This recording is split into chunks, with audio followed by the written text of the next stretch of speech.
All right, as nobody here knows, my name is Jared Busch. I work for a consulting company, Bundy & Associates. We're an ITSP, very similar to what NTG does. Pretty much everything across the board, and I just happened to do a bunch of voice over IP stuff, and Danielle said, hey, talk about it. I said, sure. No, she didn't. I volunteered. I don't know why. So, VoIP, what is it, and why you should be using it? Well, let's start with a very simple thing. Well, yeah, you should use it because, Jared and Scott said so. But what is it? Literally, it's an acronym for Voice over Internet Protocol. Duh, nobody cares, business owners, who cares? What is VoIP? To them, it's a phone system. So that's all they know. They don't know VoIP. They hear it's a magic word. To them, VoIP is just the cloud. It's no different except it's the cloud for their phone or whatever, because they don't understand, they're business owners. And that's, as Scott said in the earlier presentation, IT, your priority is to do things for the business to help the business make sense. So that tells us right here why you should be using VoIP. Well, for the business. It reduces your OpEx expenses significantly over the legacy services. Here's two case studies. Material handling company, these are real numbers. Their August 2013 phone bill. They have 35 desk phones. They had approximately 15 POTS lines, plus their long distance billing and all of that. Their phone bill, over $1,000 a month. That comes down to $30 per user in their office. They had 35 phones in the office, 35 users, $30 a user. Implemented voice over IP, a couple of different companies over the last 2 years, but their August this year, just pulled the numbers before the conference, $200 a month. Exact same number of users, new desk phones, all that kind of stuff were deployed, but $200 a month from over 1,000. I'll get to you in a second, Mike. That comes down $5 a user per month for their OpEx on their phones. Yeah, Mike. Did you say they were on POTS lines to create? Yes, they were on POTS. Not PRI, not anything. POTS. 14-ish of them. Case study number 2, a consulting company. This was a new implementation. They had no phone system. All right? They had 4 users in 2012, and basically the owner had a phone line in his house and paid $15 a month to the other 3 guys for phone expenses. $75 a month in phone expenses billed to the company. That's, for those 4 users, that's $20 a user still. Heck, you could pay for Ring Central for that. So this one implemented asterisk-based system. They had both of these had virtual infrastructure, so it just went on their internal resources at the time.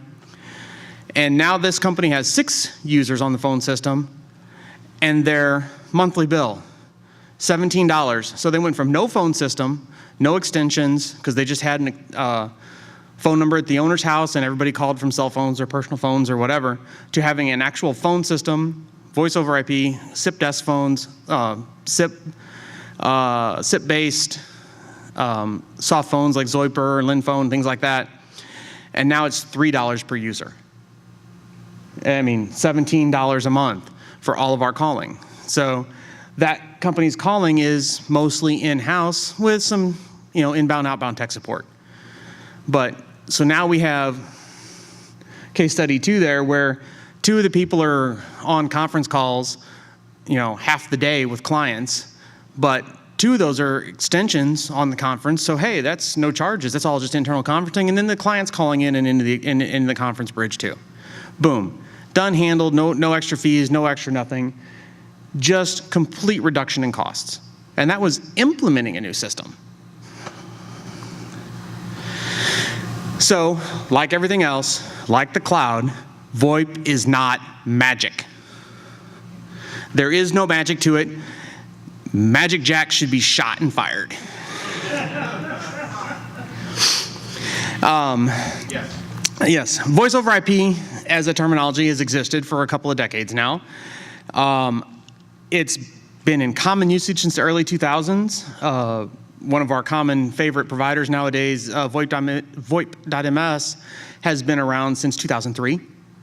I personally have been using voice over IP for my only source of phone service since 2002. I've switched things, I've had Vonage, I've had all the things over the years. But it's transparent to your users. So you're gonna give your users a desk phone, bloop, here it is, and they pick it up and they dial. It doesn't change unless you have Jason's users who, oh my gosh, this button is not identical, I can't do it. Yes. So it's like, come on, why can't you just get this? And it is always a training curve because most of the time you're deploying this or you're pushing this to a business that has had a legacy key system, old PBX box hanging on the wall for decades, unchanged. And they've got a phone with maybe 5 lines and it actually says line 1, line 2, line 3, and so on. And so when you switch over to this, there is a little small training curve, but it doesn't actually take any new knowledge just to say, hey, the buttons are in a different place, but they all do the same thing. But just like anything else, it's not magic. And if you want to do it right, you need a skilled IT professional to put it in. Yeah, you can just fire it up, and Dustin here doesn't know anything about voice over IP because he's just brand new and whatever. He can go fire it up, read some Google stuff. He'll probably turn it up because it is pretty simple. But if you actually don't know what you're doing, there are complexities that you could run into. There are complexities that could actually, make it not look so good for your business. And when you're trying to roll this out and saying, hey, we got this new great thing and we can do it. But you need to have somebody who knows what they're doing if you want to do it right and not have problems. But like anything, yeah, you can try it yourself. And if you've got the time and the willing to learn, it'll work great. Some of the myths surrounding voice over IP. Some people think, oh my gosh, it's on the internet and I can't use 911. What do I do if there's an emergency? Well, you call 911. It doesn't change. Are there providers and things you can do that don't have 911? Yeah, but you're a business. If you're buying bottom of the barrel thing, then you probably deserve not to have 911 and get in trouble. On the other hand, good providers, quality providers, not only can you dial 911, but when you do, you get an email. Boom, hey, there's your 911. Here it is, and here's working. And it's really that easy. And I'll give you an example. Slide over. I won't do it. No, I did not. And I guess it doesn't want to slide in presentation mode. But VoIP.ms, who I provide for one of my, use it for provider for one of my clients. They had something happen. There was some strange car in the parking lot. It was getting near 5. People had to leave. The owner called 911, called the police on them. And I got an alert. I got an email. I was here in the conference going, why is somebody dialing 911? And so I called in the client, say, is something going on? Is everything okay? And not that they need that from me, but to me, it's a concern. And then once I know everything's okay, I'll reset the alert and make sure I get it. Another thing, people's like, oh my gosh, it's running over the internet. It's not secure. Since when was POTS secure? Never, exactly. In fact, POTS is trivial to tap. How many times do you know about, you guys ever seen the phone guy with the big butt set hanging off his phone? He goes up, clips on, I can hear everything you do. I installed alarm systems for 7 years of my life. Every single one of those hooked up a phone line. I have that. I know where your business is. I want to know. I'll go down the street to open the thing, tap in. Oh, there you guys are. Click. Interesting. So, what's the difference with voice over IP? Another myth, requiring dedicated internet. No, it doesn't. It requires internet, period. It requires stable internet. You need low jitter, good latency to wherever your provider is. So it's not for everyone, but it doesn't require any dedicated special services. 10 simultaneous calls. These are the good, easy numbers to remember. 10 simultaneous calls. Everybody knows what a megabit is, even if they don't know technology, because they hear it, they're advertised. Your Charter, you're getting, or your Comcast or whatever, I get 100 megabit. Okay, so everybody knows these numbers. 10 calls, a single megabit, a tenth of your internet service. You know, boom, easy. It takes nothing on your current services. Okay, are you in a bad area, service is not stable, then yeah, it's not gonna work for you, we'll have to look at other solutions. But, again, it doesn't require, typically, anything special. Do you need QoS on it? No. The answer is no. Should you, at your edge point, QoS? Always. Because you want to provide the best thing you can for your business. Do you require it? No. If you don't have QoS at your edge router, though, could you have problems? Very definitely. One of our company users, I sent her new EdgeMax ERX, set it up, configured it, said, we'll get to the QoS later, forgot about it. And I was on the phone with her like 2 weeks later, and it's like, what is going on? This phone call sucks. And I'm like checking my network connection and everything's like, wait a minute, did you set up all the QoS on yours? No. Well, she's not a network gal, she's just my help desk. And it's like, no. Oh, let's go do that. Boom, call's better immediately. Because she was syncing like 100 gigs of data off something. It's like, okay, this is gonna be bad for a while, let's fix that. So yeah, QoS matters, but actually it's not required. If your connections are good enough and clean enough, you don't actually need it. It's just there for when the connection gets busy. And the other myth is you gotta buy all new hardware. Well, it is a myth because you're not, when you're buying a traditional phone system, you're buying a big cabinet and all these other pieces and new phones and everything. When you switch over to voice over, if you're going to a full voice over IP system, you might not even buy anything depending on your solution. You go with if you're small enough or where a complete hosted solution like 8x8 or Ring Central or something works, you don't buy anything, it's just all part of your package. So, and they just ship you the phones, you hook it all up. Or you might need to buy new phones because you're gonna have a hosted full PBX. It just depends. But there's no big, massive outlay of cash to do anything.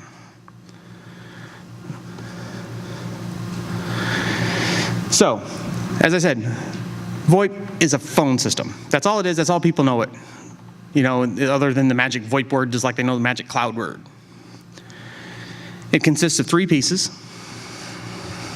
It's got a brain, it's got an interface, and it's got a service.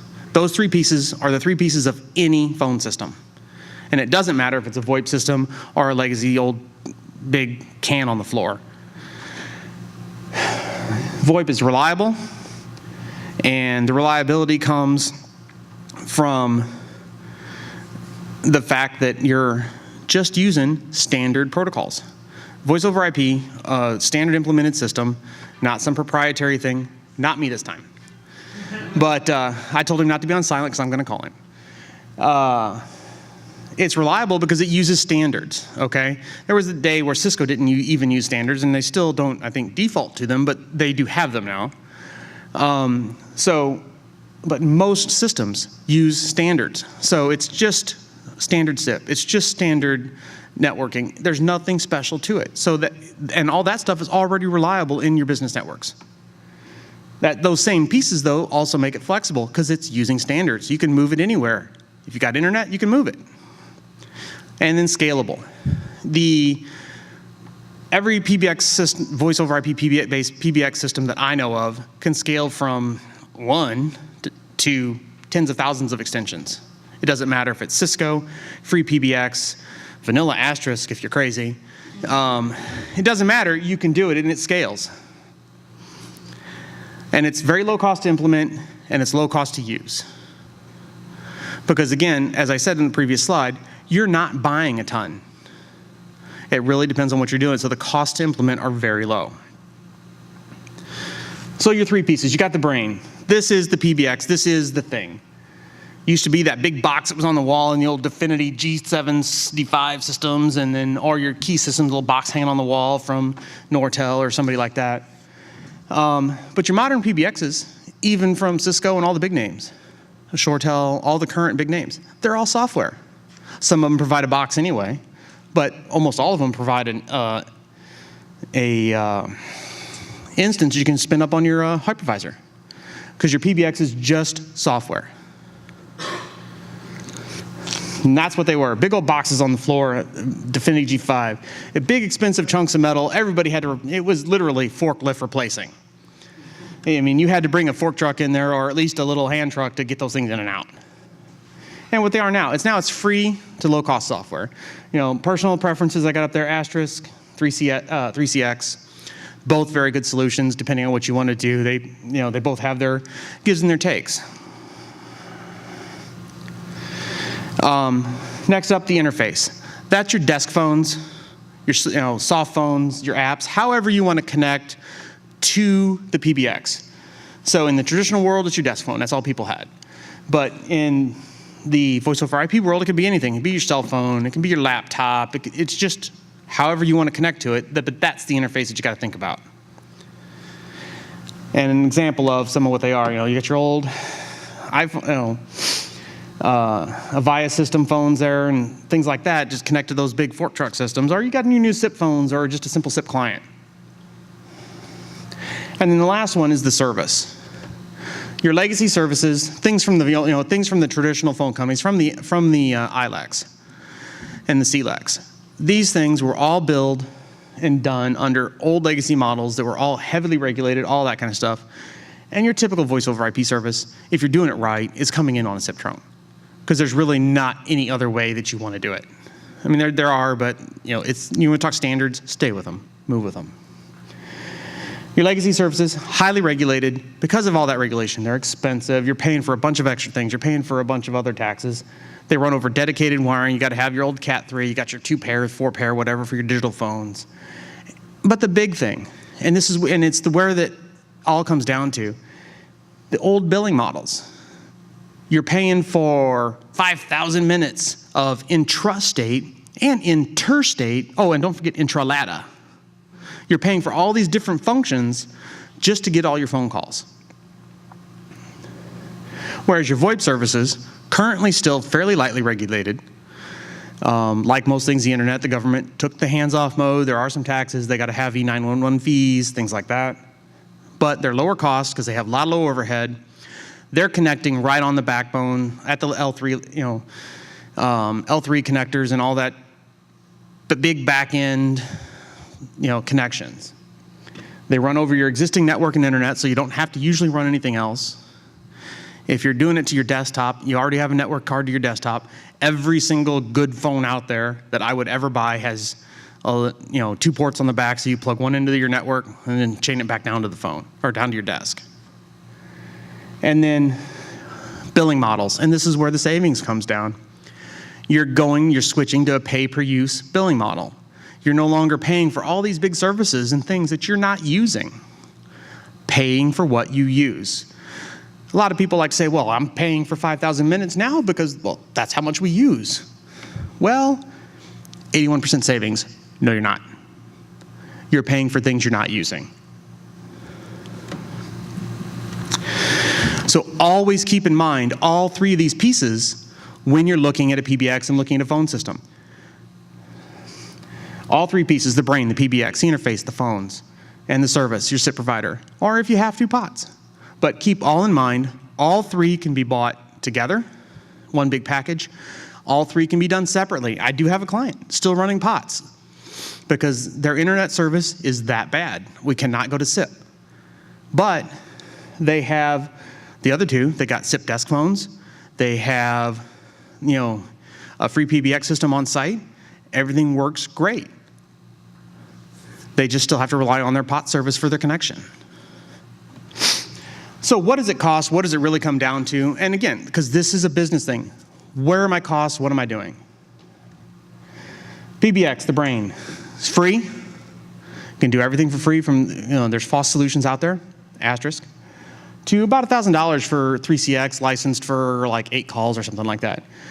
And anywhere in between. If you're paying more than that, you're doing something wrong. The interface, your desk phones, your soft phones. Well, people say, well, it can be free because I can use soft phones. Well, it's not free because you have people working at computers, and unless you're going to have the whole office on PA systems because they're using microphones and speakers, you're going to buy headsets. So it's never free, no matter what anybody says. Desk phones, from 80 to 250 for good base models, depending on what you want. Soft phones, those are free. VOIP or things like that for your iPhone or for your computer. And there's some paid ones that have more features and work really well. Then your headsets, if you're going to go that route with soft phones, get a free soft phone, but you're still going to probably want a good $40 USB headset or something so that when you're talking on the phone, you're not hearing the whole office on the phone at one time. And then I threw adapters on there because it's something people don't always think about. But how do you do paging?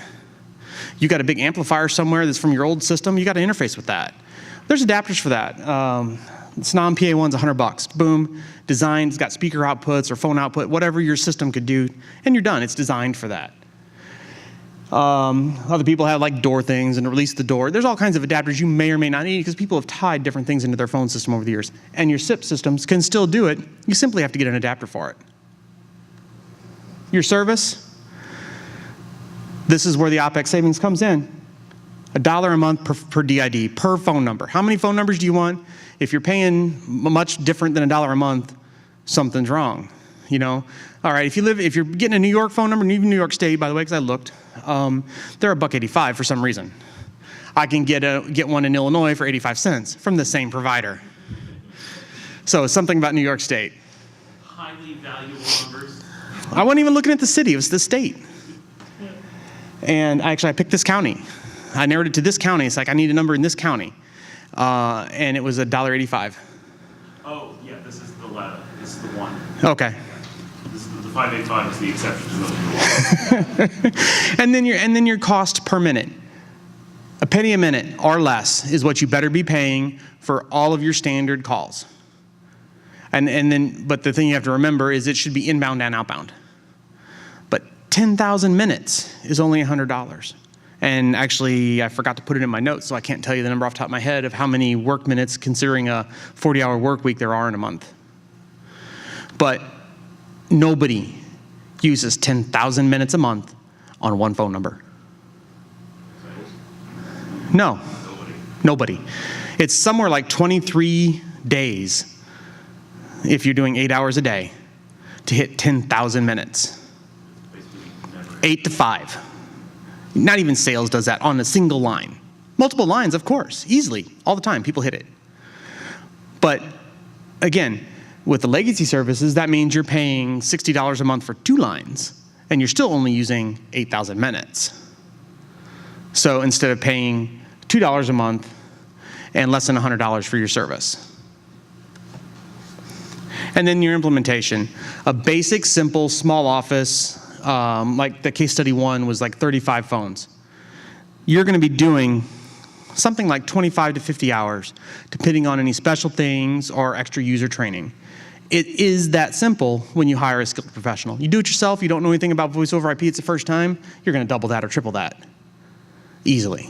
And you're going to have problems and you're going to call us anyway. So, you know my number? 636-441. All right. So the bottom line, there is no magic number. You can't just say what it's going to be, because IT fits the solution to the business. So here's the general numbers from the 2 case studies that I have here. Case study number 1, that material handling company. It was an upgrade from an existing PBX that they'd had for 20 years. They spent $9,000 on hardware, which was desk phones, a PA adapter, and a couple of ATA adapters to get regular phone lines out into the shop where they didn't have network. And then on the labor, us to do the work. They're saving $800 a month since 2013, sorry. It took 11 and a quarter months for them to get the savings to pay back the labor and the cost of the equipment. So since then, they've been saving $9,600 a year on their operating expenses for telecom services. They didn't upgrade their internet. They already had solid internet because they had other needs. It was already there. They just added it on. They just added this service as something else running over their current internet. Said and done. Case study 2, I forgot to update the numbers, but it was about $3,000 for hardware and labor, and that's almost all labor. It was literally 4 phones. So that was $400. The rest of it was my time billing them to set everything up. But their actual savings is not 13, it was 75 over 17, so it's more like $60 a month. And they had no phone system, and now they do. So, there's not really an ROI because it's an implementation, and it's all new expense. But they're still saving on their OpEx. And the hardware, as everybody knows, you just depreciate that out, and after a few years, it doesn't matter. So breaking out of that legacy mindset is the key thing that's going to save you, that makes VoIP work. You get your low OpEx cost, you get your scalability because it's all standard. You can just go up to 10,000 phones if you want. You get your flexibility because you're using SIP standards and TCP/IP and basic standards, and that also gives you the reliability. Because if you're doing it right, your phone system itself is either on your virtual infrastructure or out on a cloud, host somewhere, where it's all backed up and are easily replicated, or whatever kind of redundancy or recovery you have set up for it. So, give me a second to switch over to the demo.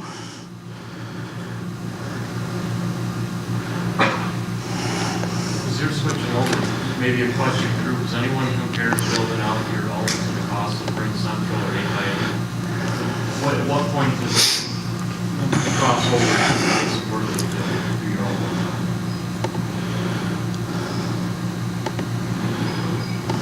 Pretty much instantly.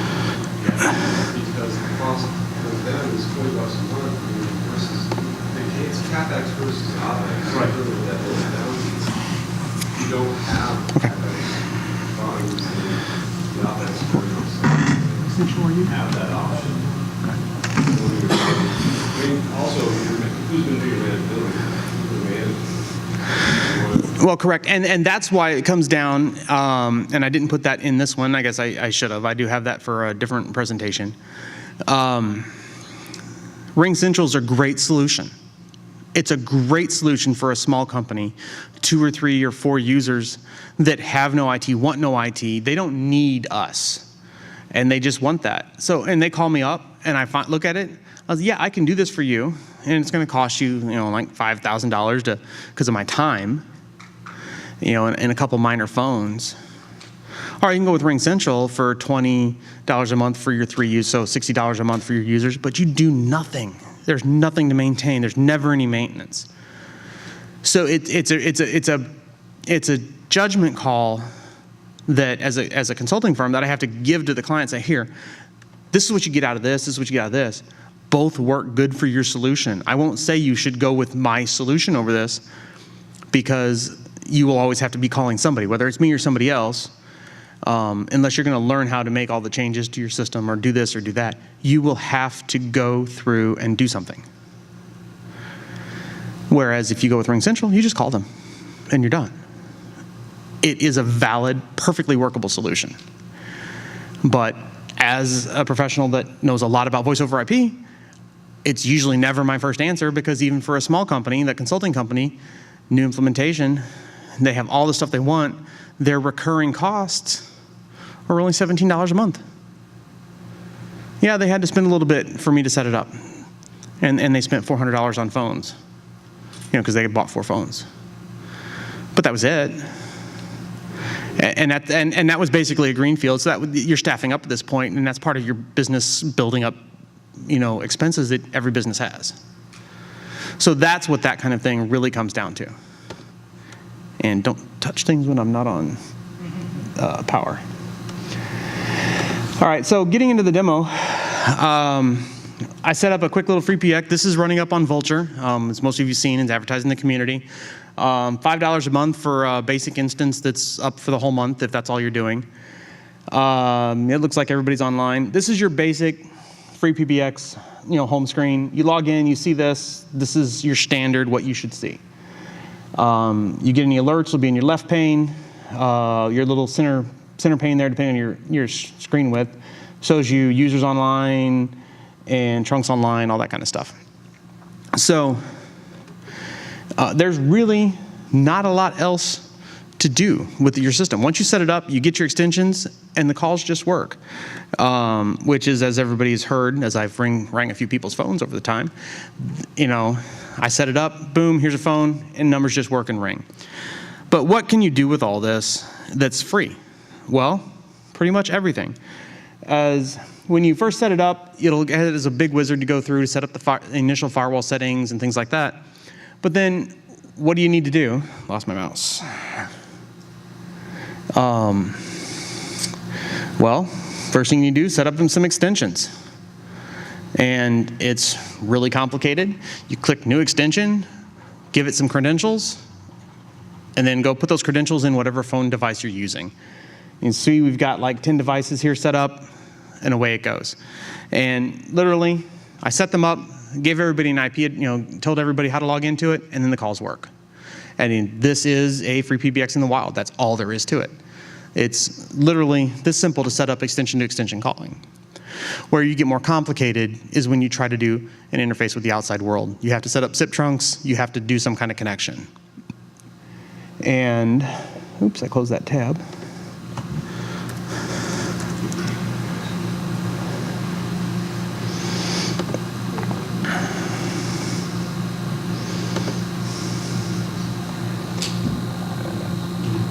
Can't read it from the side.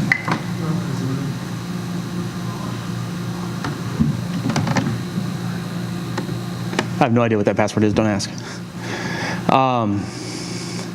So for the demo, I decided to go out and buy a phone number, set it up, here we go. And that's all it took. I signed into my chosen provider, went in and bought a phone number, cost me 85 cents, because I decided to buy it in Illinois and not New York. Yeah, I'm a cheapskate. And I'm done, and here it is. And then they have, every provider out there will have instructions for how to set it up in your system. Free PBX gets really easy nowadays. So you set up your extensions. Once you have your extension set up, you'll be able to make calls. And you should be able to easily make calls. I forgot who I made 1,000 for.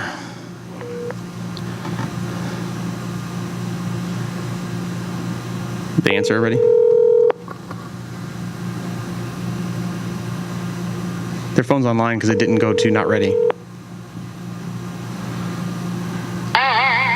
Who took 1,000 for? So, again, same thing. Oh, there is that speaker. Hey, Jared Busch is calling me. Hey, Jared, how you doing? Apparently my speaker doesn't work. Oh, there it goes. It took a second. Okay now? Can you hear me? I can hear you in here, yeah. So, but that's as easy as it is. That's all there was to it. You set up your extension, put in your info, boom, your PBX works. I mean, seriously, that is all the harder it is. And that's why I said if you want to do it yourself, you can. But for me, I did this all in 5 minutes. If you've never seen this before, you're going to take 20, 30 minutes just to get a few of the extensions set up, start replicating it. And again, it's not hard, but it's something you want to set up right. Interfacing with the outside world, you buy your phone number, and I keep moving the mouse to the wrong screen. You set up a trunk, and your connections are always called trunks. That's a legacy terminology. It's come from. Can you actually zoom in on that just a bit? No. Oh, you want Chrome Zoom? Okay, I just moved the wrong menu again. It's a Mac. It's a Mac. We're getting there. Right. Top right. Yeah. Yeah, I'm having trouble seeing. In the dots, further up, Yeah, I can't see the Did dots. you look at the display? and then Is it not zoom here? No, it's not mirrored. down one more, and then the plus sign right there. Well, Right, up a little bit higher, just a little bit more. There it is. There you go.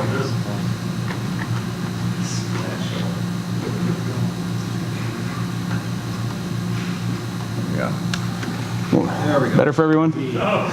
So, there we go. Setting up a trunk is pretty straightforward.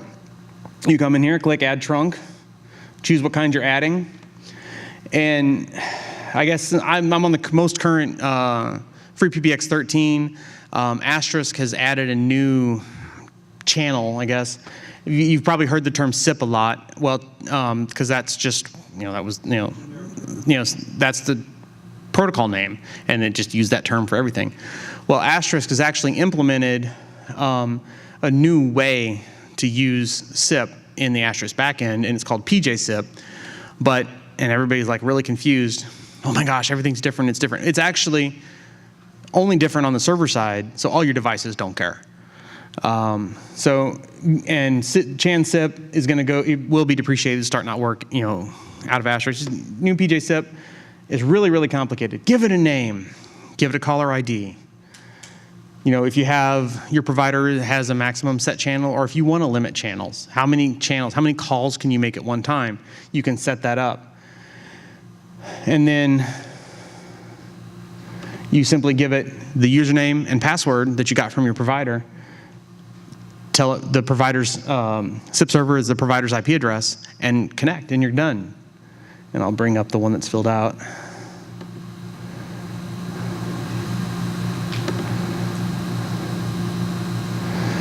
So give it a name, give it a caller ID. Notice that the brackets are on the caller ID. If you hit the mouse over here, FreePX, that's your little help thing, and it mouses over and pops it down, tells you your format. I never put names or anything in the caller ID because that doesn't get passed through all systems. So I don't bother with it. You can do it, and sometime every once in a blue moon, it'll go through and like, wow, cool. But you never see that because you're not on the other side of the phone. Just put in the phone number that you want going out on that channel. There you go. So you wanted to spoof a phone number, right there. Put in Danielle's phone number. Every single call you make will say it's from Danielle, and then she'll track it down and beat the hell out of me. But that's how it SIP provider support. No, every single SIP provider, they'll let you do whatever you want. Okay. I have one that uses Nextiva. Okay, Nextiva does not? Nextiva does not. Interesting. I've not used, and I've used like 5 or 6 different SIP providers over the years regularly, and I've not a single one's let me not put something in, because I've been doing it at home since, like I said, 2003, and the caller ID for my phone number, because I actually don't have a DID personally for my home phone system, so my caller ID sends out my cell phone number. So that's technically mine, and it is illegal to spoof somebody else's number, so you can do it. Just because you can do it does not mean it's legal. Exactly. So don't try this at home, kids. I don't have a maximum channels here set. VoIP.ms has a soft behind-the-scenes limit. It's, I believe, 8 simultaneous calls. And they will automatically notify you if they see you hitting anywhere close to that and say, hey, do you want to up that or not? And it's a fraud prevention measure, so that if somebody got into your phone system, which this has been very common over history, people get into phone systems and just suddenly start dialing out or getting in. They'll do a DISA, dial-in service access, and close my, apparently I'm getting a bunch of email.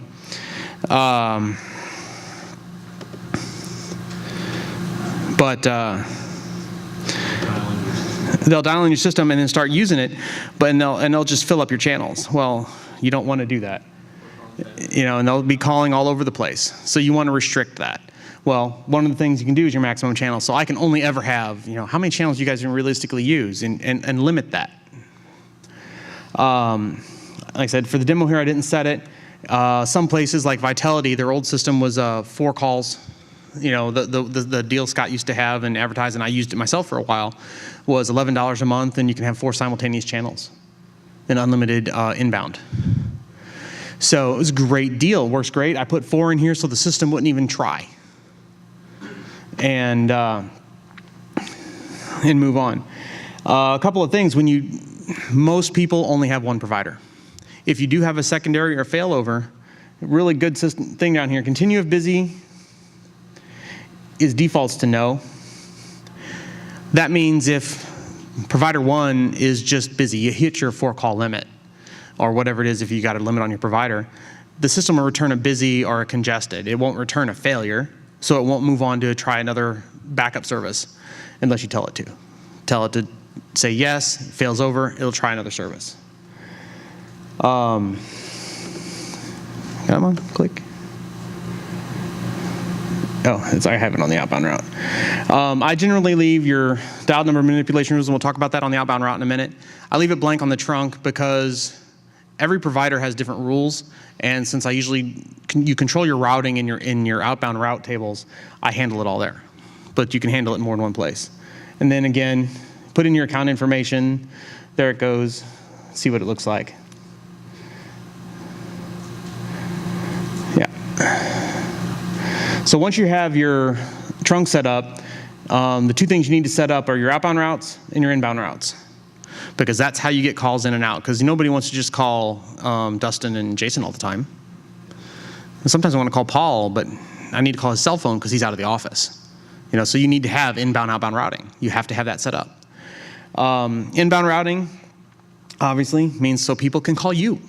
So the phone number we have for this system that I bought, 618-651-6532. Okay, easy, straightforward. Well, if you don't have routing set up, when somebody calls that number, you own the number, the provider knows it's assigned to your account. And even if you've got the trunk registered, if you don't tell the PBX what to do with the inbound number, it won't do anything with it. Very straightforward, very easy to set up. Come on. There we go. The key thing here is your DID number. Whatever you specify in there is how this route will control things. And that changes depending on your provider. VoIP.ms, for example, does not send the country code. So when the DID comes into the PBX, it comes in just as the 10-digit number. So if I put a 1 there and then call in, it'll fail. I specify these numbers to have control. You can leave it blank. You can say just any, just like the caller ID says any. I can put any in the DID number and just have a single inbound route. So anything that hits my PBX will follow this route. Very easy, very straightforward. But I don't like that. I like to know where things are coming from if I have to look in the logs and figure out where the heck did this come from. Because in the real world, I don't only have one trunk. I usually have 2 or 3. And I want to know where it's coming from. And also in the real world, which maybe I should bring it up, but at one of my clients, they had a real problem with their service technicians calling into the receptionist to get around where they were supposed to be calling into. They were supposed to be calling into the service department, talking to these 1 or 2 people, the ring group was set up all the time. Well, they got the bright idea that, well, I call the number for service and it goes to that ring group, but I don't want to talk to him. I want to talk to this other person. So instead, I'll call the receptionist and didn't tell her I want to talk to this other person. Well, their manager didn't like that. It's like, no, you're supposed to be talking to him, not bothering these other people who do their own jobs. So it's easy. At that client, I have 15 inbound routes from all the same DID, but every single one of them has a different caller ID number in it. So if that person calls from his cell phone, it kicks that route and forces and reroutes it in. And instead of going to the receptionist, it routes that call to the freaking service department. Sorry, you lose, I win. Technology serving a people problem. Once we did it, it went away. They started writing people up. I don't have that problem anymore. I left the rules, though. I didn't take them out. But so you can do all kinds of things with your routes like that, depending on how you want to handle it. But once you have your route, excuse me, once you have your route set up, then you need to tell it where to go.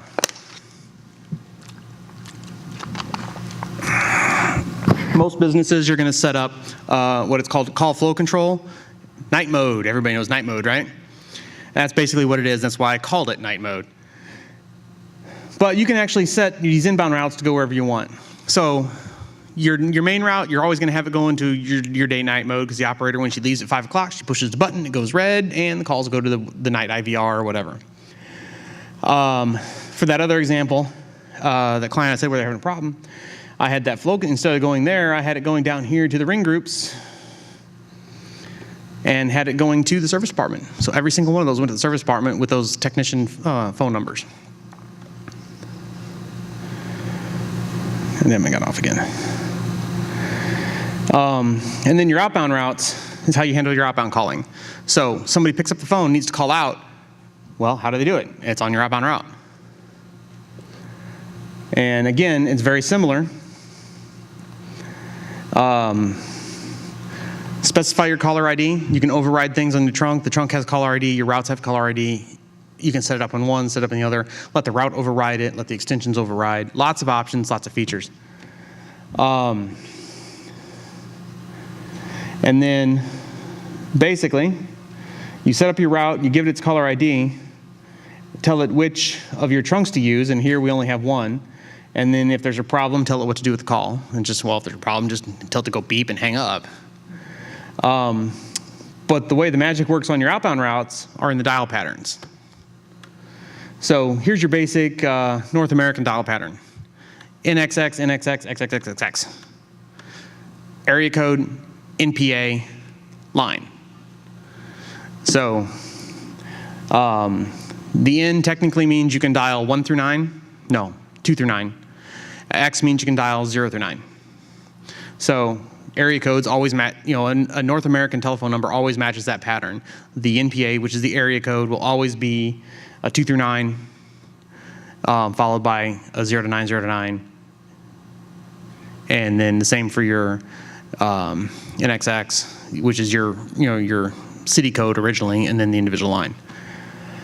Basic match pattern. So what this is telling me, if somebody picks up the phone and dials a 10-digit number, I'm going to prepend to 1 and then send it onto the trunk, which was on the other screen. So right now, when you guys have an extension, just try to dial 911, it'll go nowhere because it's not set up. There's no route for it. You wanted to set up international calling, it won't work. There's no route for it. So you pick it up, it won't know what to do. The only thing it knows what to do with is a North American phone number. They conveniently have a nice little wizard here that'll set everything up for you. And even try to attempt to understand local patterns. You can if you put in your area code and NXX and hit download, it'll figure out what it thinks is local rate centers and know when it needs to dial 1, when it doesn't have to dial 1, all that kind of stuff. But when you're in the world of voice over, and if you're using a SIP trunk, it doesn't matter. Everything goes out as a 10-digit number with a 1 prepended. Or, well, actually, technically, with a country code prepended. And if you're dialing North America, it's a 1. So you want to put in 10-digit patterns, 7-digit patterns, generate routes, and give you an example of more standard, unrestricted. Here we've got just a 7-digit number, NXXXXX. Your 10-digit, your 911, I have no idea what 933 is. 1911 because people are used to sometimes dialing 1, or hey, 911 because people are used to on phone systems having dialing 9 to get an outside line, things like that. But none of these would work with this particular provider because they're not going out in the right format. And that's how you have to, and that's how you set all this stuff up. Simplify it, set it all up. So, the question I have for you for emergency services, for example, obviously you can't just call 911 and say, hey, does my phone system work? How do you ensure that's functional without, pissing at me? Can you? You don't want to make a habit of it, but yeah, you can. You can call and say, hey, I'm setting up a new system, I'm calling 911, how can I help you? And the answer is like, this is a test call, I just set it up, need to verify functionality. Providers have good things for that, not under this account though.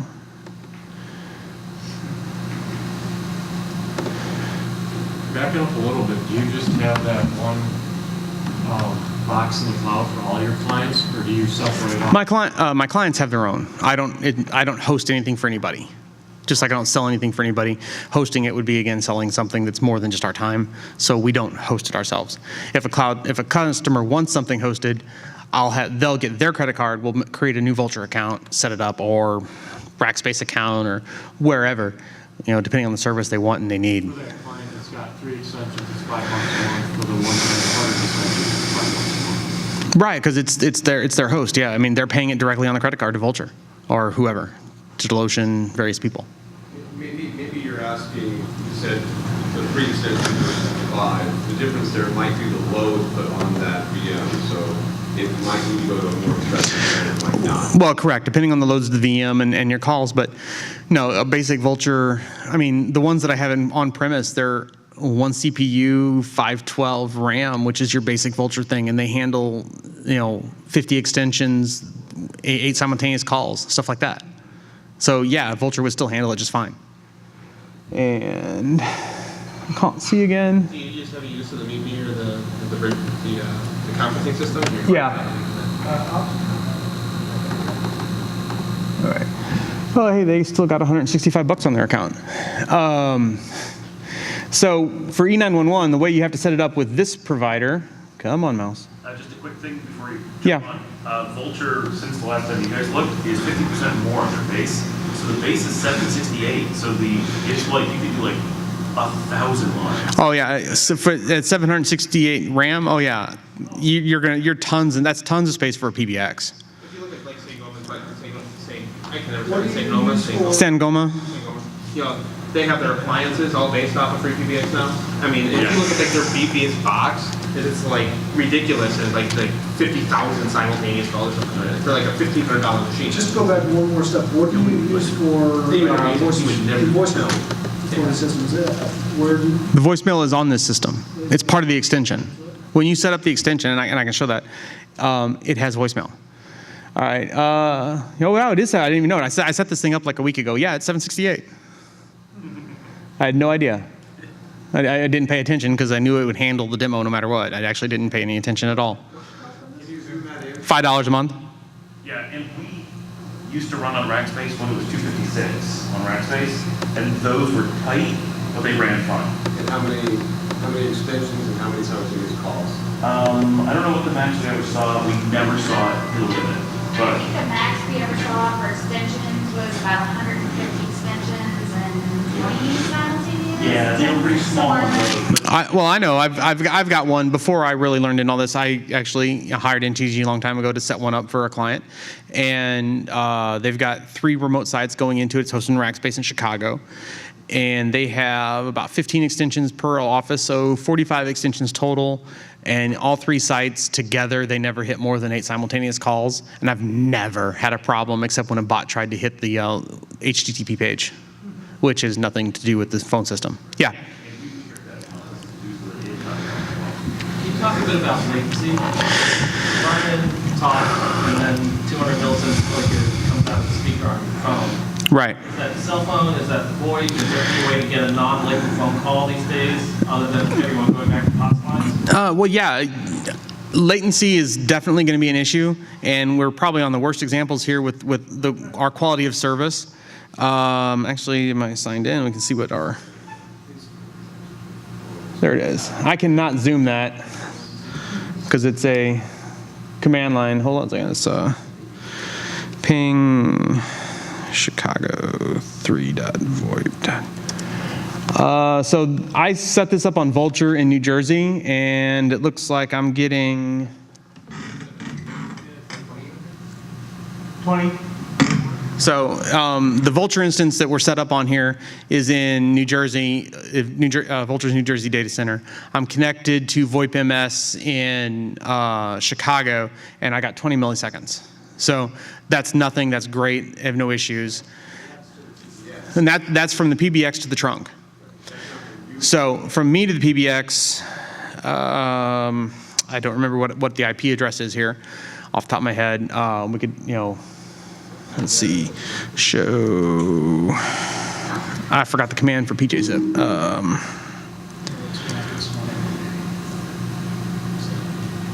I missed the W, didn't I?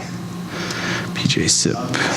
If you test on POTS lines, ever do like a call from POTS out and back in on a cell phone, you'll have very similar. So it's most likely the cell phone. It's all physical copper. Oh, it popped out of. Yeah, cell phone is part of it. The VoIP is part of it. Wait, here, this is all Wi-Fi over probably the world, not the world worst, but Yeah. Household adds to it. conditions. But the biggest thing is, at some point, there's just distance to the IOX and CLAX, and they do add some Ethernet going to the world. Yeah, but all the way copper from one to another is just the speed of light. There's not any digital signal processing, there's not latency, there's not packet switching. Yeah, but you have to have most copper providers are using IP somewhere in the network. They're all So the good old days from the 80s are gone. And never come back. Yeah, it's all VoIP. It's all VoIP. I can't remember what it is anymore. I don't troubleshoot directly from the Asterisk console a lot anymore, so I can't remember the command. I could bring it up and show it. I wonder if the GUI has it still. Lost my mouse.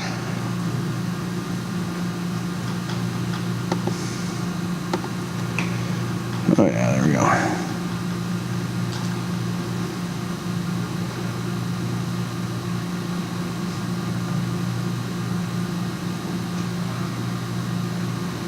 Where's the address info?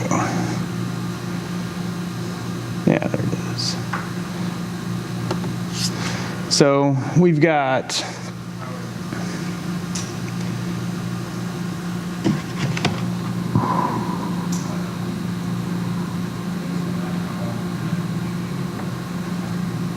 $35, yeah, okay.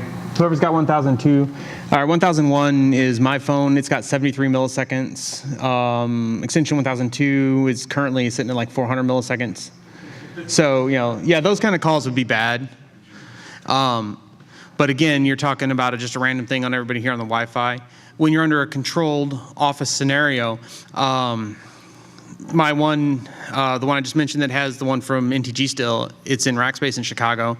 They have offices in Quincy, Illinois, Jefferson City, Missouri, Cape Girardeau, Missouri. Their worst end-to-end ping times are 50 milliseconds. They have zero latency issues, jitter issues. They're all on solid connections, and that's the point. If you're not on a good, stable connection like we're here, we're not, you're not going to get great phone calls. If you want to, I can speak a little bit. So I have a phone system. We have two of these, both posted on. Where the hell did the mic go? Come on. Thank you. So, whoa, loud. So we have two systems, one in Minneapolis and then the other in Ho Chi Minh City, Saigon, Vietnam, connected together with IAX2 trunks, but just over the public internet with roughly 300 milliseconds of latency, which is huge in VoIP. And it's not that bad. I mean, jitter gets to be a part, jitter is your huge deal, your packet loss. But yeah, we do 300 millisecond round trip times, and it's hardly noticeable. But it definitely is noticeable for somebody listening. Anytime you get over about 200 milliseconds, you're going to start hearing what are delays and catching that maybe people start waiting and delaying. You'll start noticing it, but only if you're really paying attention.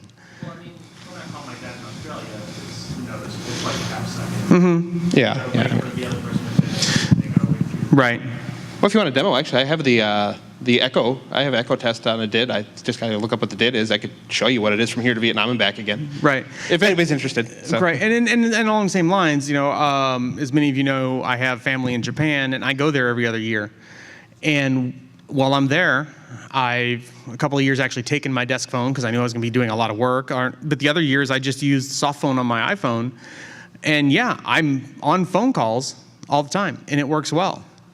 And if anybody really wants to get really in-depth into this, just let me know. I'll circle back real quick to show the voicemail because I was asked, and then otherwise I've been given the signal to shut up and move on. So, but as the question had been asked, for voicemail, when you're making your extension in the first place, we'll just come in here, add. When you make a new extension, FreePBX has a bunch of different things set up, and like I said, again, you want to get into the details, you're going to need to learn it or hire somebody.